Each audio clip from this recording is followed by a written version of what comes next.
Hi, I'm Emily. And this is something I never thought I'd talk about.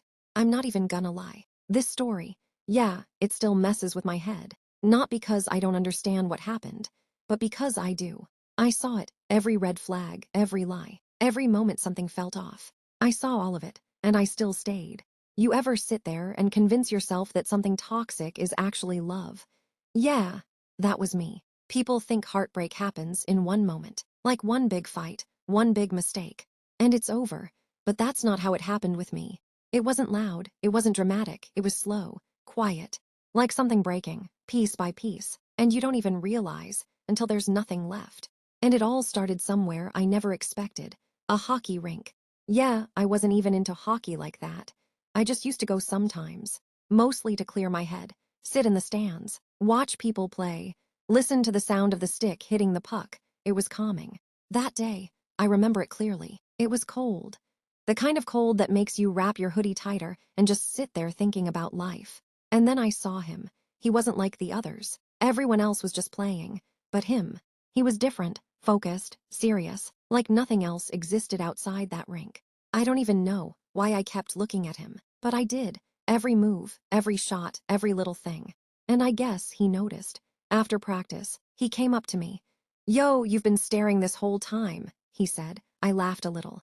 "I wasn't staring, you just stand out." He smirked. "Yeah, that a good thing or a bad thing?" That was it. That was the first conversation. Simple, nothing special. But somehow it turned into everything.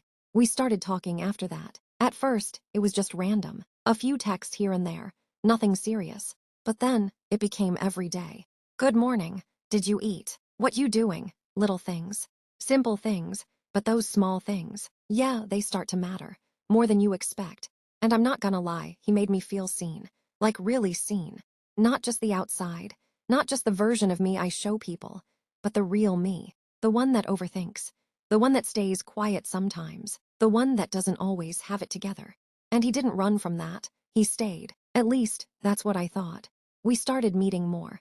After his practice, I'd be there, sitting in the same spot, watching him. And he'd always look at me after scoring, like he was doing it for me. One day I asked him, "Why do you look at me like that after every goal?" He smiled and said, "Because you're the only one I want to see." Yeah, I believed that. I believed everything he said. And that's where it started.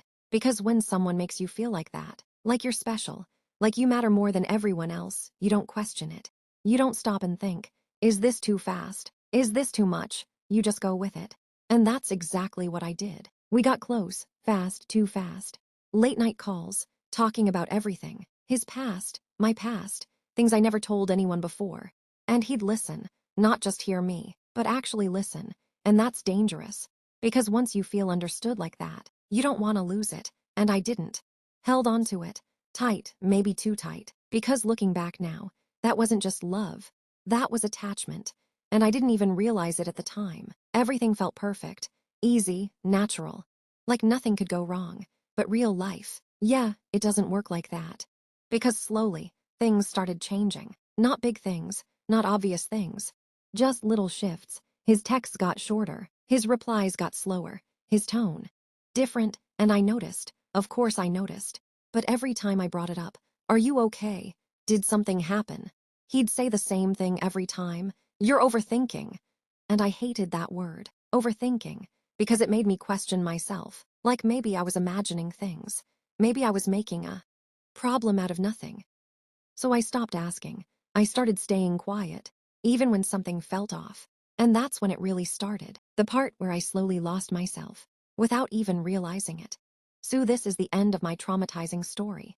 I hope you like it. If you want more stories like this, then subscribe. Bye-bye.